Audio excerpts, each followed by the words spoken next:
Hare Krishna. So I will speak in Hindi, so somebody can translate for them.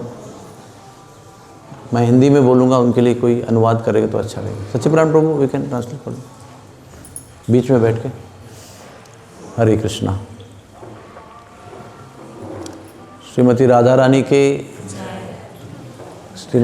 रानी के धाम में हरे Krishna. You can understand that devotion is very spontaneous here. So Radha Rani के धाम में हम सब बैठे हुए हैं और 1992 से हम सब लोग यहाँ पर ब्रजवासियों की राधा रानी की सेवा करने का प्रयास कर रहे हैं. और 2007 में हमने मासिक कैंप भी शुरू किया. उसके पहले वार्षिक कैंप हुआ करता था. और 2011 में नियमित रूप से यहाँ पर अस्पताल का आरंभ हुआ और मासिक कैंप समाप्त हो गया और हर दिन की सेवा आरंभ हो गई. 2011 में और अंत में और 2012 के मार्च तक ये जो भूमि पर आप बैठे हैं, ये 5 एकड़ की भूमि संपादित की गई. 10 साल ये भूमि ऐसी ही रही क्योंकि धन की कमी थी. वार्षिक कैंप शुरू था और उसके कारण कार्य आगे नहीं बढ़ पाया. लेकिन 2021 के 13 दिसंबर को इसी जगह पर भूमि पूजन किया गया. इस समय मैं एक बात निश्चित रूप से और विशेष रूप से कहना चाहूँगा कि डॉक्टर सुब्रमण्यम स्वामी, जो उस समय सांसद थे राज्यसभा के, उन्होंने अपने सांसद निधि से 1,65,00,000 रुपया देकर ये मेन रोड से, गोवर्धन रोड से अपने अस्पताल की भूमि तक सीमेंट कंक्रीट का रास्ता बनाया. क्योंकि वो रास्ता का मैं वर्णन नहीं कर सकता, लेकिन दिखा सकता हूँ. वो रास्ता ऐसे था, चलना भी जिस पर मुश्किल था. तो हम लोग सोच रहे थे कि अगर यहाँ पर कंस्ट्रक्शन करना है तो ट्रक कैसे आएगा. लेकिन ये रास्ता जब बनाया गया तो हमें ये अनुभूति हुई कि राधा रानी की अभी कृपा हो गई है. पहले से ही थी, ऐसा नहीं थी, लेकिन विशेष रूप से कृपा अभी हुई है. अभी अस्पताल का निर्माण कार्य आरंभ होगा, ये अनुभूति हुई. तो उसके बाद में, रास्ता बनने के बाद में 13 दिसंबर 2021 के दिन यहाँ पर भव्य रूप से ब्रजवासी पुरोहित के सानिध्य में, उनके पौरोहित्य में भूमि पूजन किया गया. जो आप देख सकते हैं, भूमि पूजन जहाँ किया था वहाँ पर भी तुलसी वृंदावन है पीछे ज़मीन में. आप दिन में देख लीजिए, वहाँ पर 6 फुट का ज़मीन में चौरस गड्ढा बनाया गया था. उसमें कई पवित्र कलशों का स्थापना किया गया और बहुत ही सुंदर तरीके से महान संतों के माध्यम से ईंटों का, शिला का पूजन करते उस शिला को यहाँ पर शिलान्यास किया गया. विनोद बाबा जी महाराज, रामरस बाबा जी महाराज और कई संतों ने अपने घर में एक दिन तक उन शिलाओं का पूजन किया और उन शिलाओं को पवित्र धागा जैसे बांधा है वैसे बांध कर उसको अपने हाथों से उसको चढ़ाया. इस तरह से परम पूज्य रमेश बाबा जी महाराज और अनेक करीब 300 संतों के सानिध्य में ये भूमि पूजन का कार्यक्रम संपन्न हुआ. उसमें बहुत श्रेष्ठ तरीके से गौ पूजन भी हुआ, कन्या पूजन हुआ और फिर 6 महीने तक परमिशंस लेने में लग गए. और 3 मई 2022 के दिन ये जो विशाल वृक्ष है आप देख रहे हैं, जो हमारे भूमि की शोभा है, ये जो हमारी भूमि है, इसमें ये विशाल वृक्ष जो है वो कम से कम 800 वर्ष पुराना है. सब लोग ध्यान से सुनिए. इसमें आज भी हजारों संत सूक्ष्म रूप में राधा रानी का भजन कर रहे हैं. ऐसे संतों ने हमको बताया. तो उस वृक्ष के नीचे हमने फिर एक यज्ञ किया और उस यज्ञ के आधार पर 3 मई 2022 अक्षय तृतीया के दिन इसका प्रत्यक्ष बांधकाम शुरू हुआ और वो 2.5 साल में पूर्ण हुआ। और 2025 15 जनवरी को, अर्थात बिल्कुल 1 वर्ष पहले, आज 1 फरवरी है लेकिन 15 जनवरी 2025 को इस जगह पर, इस भूमि का, इस वास्तु का कार्य आरंभ हुआ। अर्थात मरीजों को देखने के लिए हमने दोबारा यज्ञ किया, वास्तु यज्ञ किया। इसी जगह पर बहुत भव्य वास्तु यज्ञ हुआ और 20 जनवरी को मरीजों को जांच करने का कार्यक्रम शुरू हुआ। हमने सोचा था कि हर साल हम लोग पिछले 33 साल से 3000 आँखों के ऑपरेशन करते हैं। नई बिल्डिंग है, सब कुछ नया है, तो सोचा कि उतना ही नंबर करें तो भी ठीक है, उसके बाद ही बढ़ाएंगे। लेकिन राधा रानी की कृपा का एक और अनुभव हुआ कि 20 जनवरी को मरीज़ों की जांच शुरू करने के बाद 1 फरवरी को हमारा कैंप आरंभ हुआ। तो 25वां कैंप था वो। बीच में कुछ गैप हुआ, 1 साल कोरोना का नहीं हुआ। तो भगवान के इच्छा से और कर्म धर्म संयोग से पिछले साल 25वां कैंप था और साल भी 2025 था। 2025वें साल में 25वां कैंप नए बिल्डिंग में संपन्न हुआ। यह भी एक बड़ा योग आयोग है। उसके बाद में कैंप शुरू होने के पहले ही रीजनल इलेक्ट्रिकल कॉरपोरेशन, क्या कहते हैं उसको, rural electrical corporation, REC limited, government की बॉडी है ये। एक गवर्नमेंट की बॉडी ने हमको कहा कि हम आपको 5000 फेको इमल्सिफिकेशन सर्जरी डोनेट करते हैं, स्पॉन्सर करते हैं।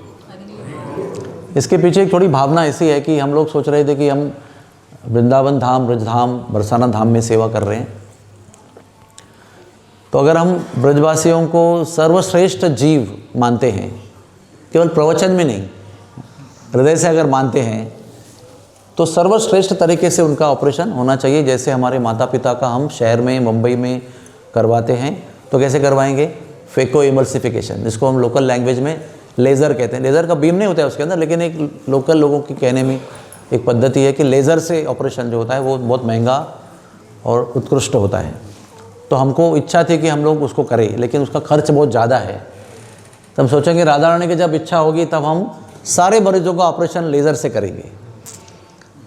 और आपको क्या कहें, 27 जनवरी को 5000 लेज़र सर्जरी स्पॉन्सर हो गई। तो हमने सोचा कि 3000 का हमारा नियम था, तो 5000 तो करना ही पड़ेगा। तो आपको सुनकर बड़ी खुशी होगी, इस अस्पताल के पहले ही वर्ष में 2025 में हमने 7700 सर्जरीज़ की। इसमें 5000 लेज़र सर्जरीज़ की, 1900 नॉर्मल सर्जरीज़ की। तो आप बोलेंगे क्यों, उनका क्यों नहीं किया? क्योंकि कुछ लोगों का लेज़र सर्जरी नहीं हो सकता है, क्योंकि उनका कैटरैक्ट बहुत हार्ड होता है, वो लेज़र नहीं चलता है उनको, तो नॉर्मल मेथड से करना पड़ता है। तो वैसे 1900 कैटरैक्ट ऑपरेशन किए और 800 बाकी ऑपरेशन किए जो कैटरैक्ट नहीं होते, जैसे कि पलकें उल्टी सुल्टी होती है, इसको एंट्रोपियन एक्ट्रोपियन कहते हैं, या आँखों में ऐसा कुछ सफ़ेद दाग आ जाता है, टेरिजियम नाम का, उसके भी छोटे मोटे ऑपरेशन होते हैं, वो भी हम लोग करते हैं यहाँ पर। तो वो 800 किए गए। इस प्रकार से पहले ही वर्ष में 7700 ऑपरेशन संपन्न हुए। तो हमारा उत्साह बढ़ा, क्योंकि राधा रानी की कृपा का अनुभव हुआ, सब लोगों ने अनुभव किया। जैसे होता है ना, अभी वर्षा होती है ना, वर्षा, तो वैसे ही अनुभव हुआ कुछ।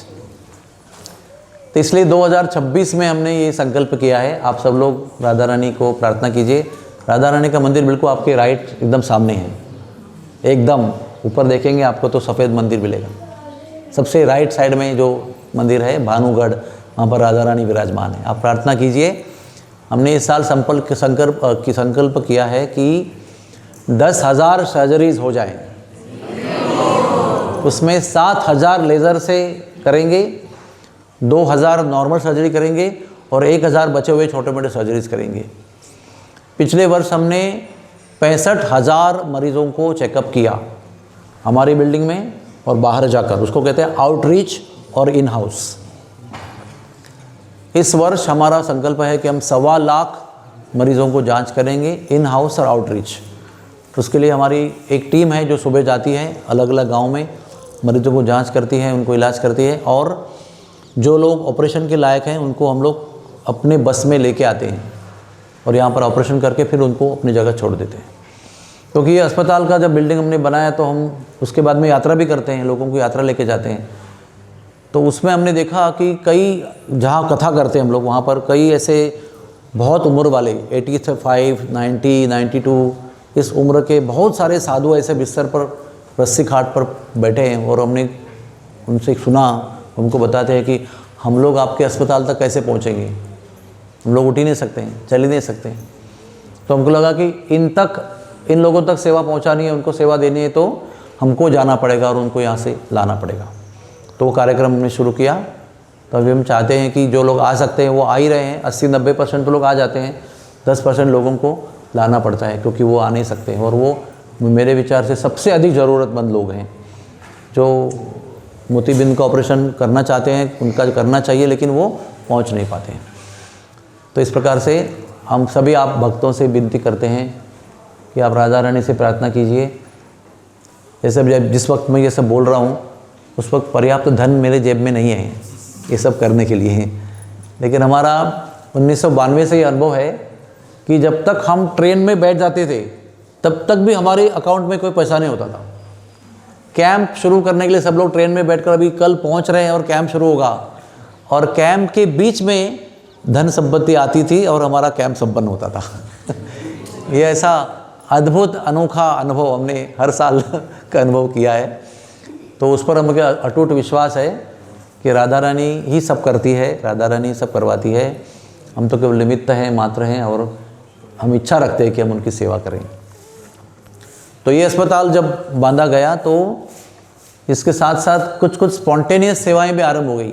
हाँ, क्योंकि गुरु महाराज ने भी कहा था कि आँखों पर फोकस करो, सेटल हो जाओ, उसके आगे फिर देखते हैं क्या करना है। लेकिन अपने आप ही गिरिराज प्रभु हमारे जो चीफ ऑर्थोपेडिक सर्जन हैं वो हर महीने आकर यहाँ पर ऑर्थोपेडिक कैंप करते हैं, तो बहुत भीड़ होती है। हाँ, वे हर महीने आने के बाद में इतने भीड़ हो गई कि अब एक्सरे मशीन आएगा, फिर कहते हैं कि ऑपरेशन वाले भी लोग उसमें 50% होते हैं। तो हम लोग रमेश बाबा जी के अस्पताल में कुछ टाइप कर रहे हैं कि वो ऑपरेशन भी किया जाए।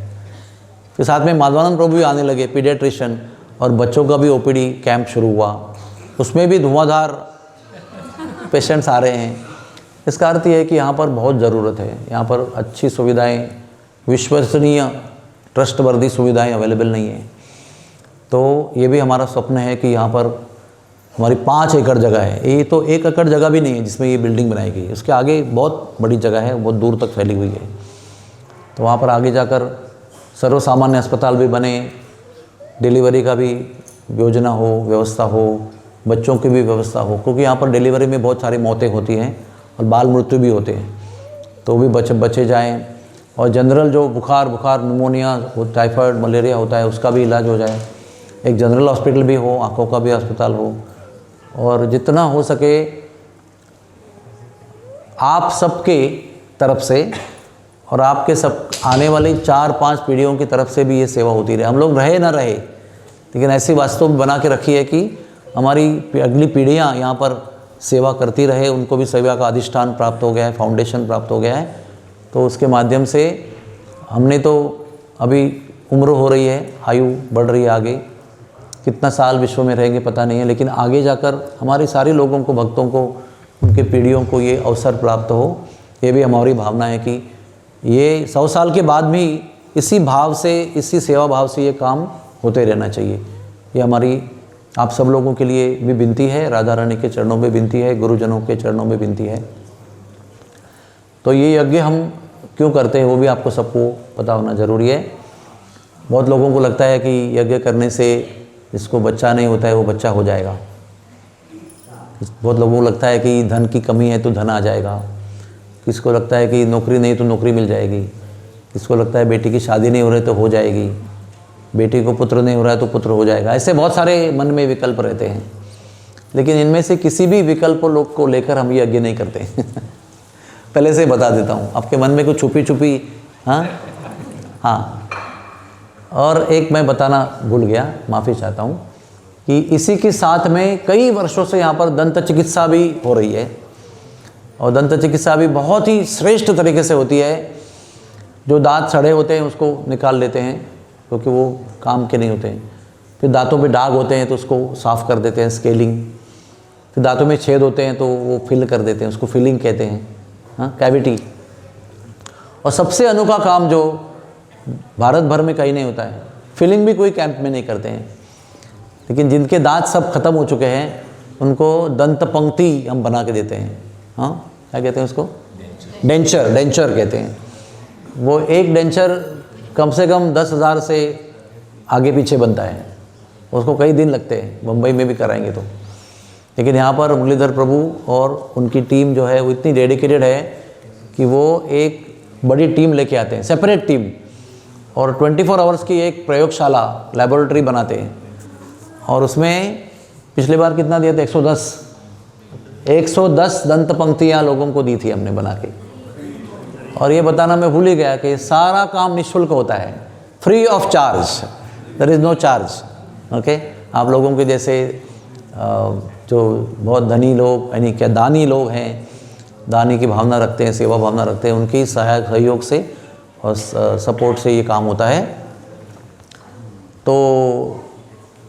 तो दांतों का और आँखों का काम साथ में चलता है। 4 दिन दांतों का शिविर चलता है और इस साल 20 दिन आँखों का कैंप चलेगा। पिछले साल तक 2 हफ्ते होता था, लेकिन जनसंख्या और ज़रूरतें इतनी बढ़ गई है कि 2 हफ्ते में कैंप करेंगे तो बहुत सारे नंबर इकट्ठा हो जाएंगे, तो फिर वो बैकलॉग क्रिएट करते करते बहुत समय बीतता। पिछले साल में 14 फरवरी को कैंप समाप्त हुआ था और 14 फरवरी तक जो चुने गए थे मरीज़, उनका ही नंबर 20 मार्च तक था।